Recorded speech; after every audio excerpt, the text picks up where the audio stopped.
Doctor Haribhau Kanade साहब है। साहब MBBS MD मेडिसिन है, MD forensic medicine, MD forensic है, फॉरेंसिक मेडिसिन एंड पैथोलॉजी और MD भी रह चुके हैं और 30 साल से इस विद्या से जुड़े हैं। MD ने डीन, हाँ डीन करके रहे हैं और अभी इनकी उम्र 70 साल है। तो जब अभी उम्र में 72 साल है और जब इन्होंने 1990 के दरमियान इस विद्या के संपर्क में आए तो इस विद्या को उन्होंने समर्पित कर लिया।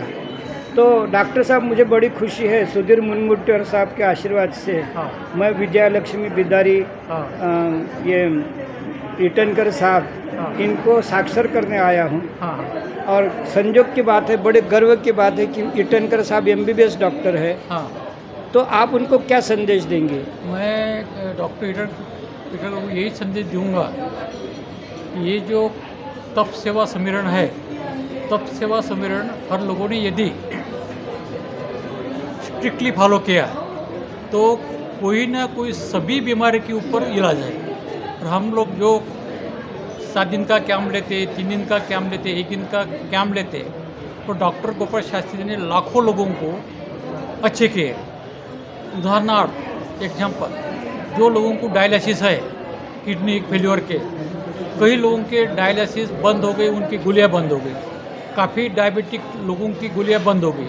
जो लोग इंसुलिन के ऊपर है उनकी इंसुलिन भी बंद हो गई हैं। काफ़ी लोगों के हार्ट ब्लॉक खुल गए।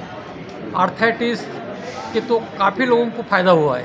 लेकिन ये सब तप सेवा सम्मेलन के जो विधि है, जो मैंने नहीं डॉक्टर साहब, इसलिए मेरी इच्छा क्या है कि अगर ये ईटनकर साहब इसको समर्पित कर लेंगे तो ये नागपुर रीजन के 3 करोड़ लोगों को वो लाभ दे सकते हैं। हाँ, अभी ईटनकर साहब को समर्पित करना क्या, उनका खुद का मैंने लुकआउट है। ये अल्टरनेटिव थेरेपी करके बहुत बढ़िया है, नेचुरोपैथिक अल्टरनेटिव बहुत बढ़िया है। और ईटनकर साहब अभी कोई भी माने जिलाधिकारी रहे वो रहे, तो इसलिए उनका यदि इच्छा हो और वो नहीं, हमें भारत माता की सेवा करनी है और मुझे तो 15 अगस्त 1947 तक दवा मुक्त व्याधि मुक्त भारत करना है, इसलिए मैंने अपना जीवन समर्पित किया है। तो आप अच्छा है ना, हो सकता ना, आशीर्वाद दो।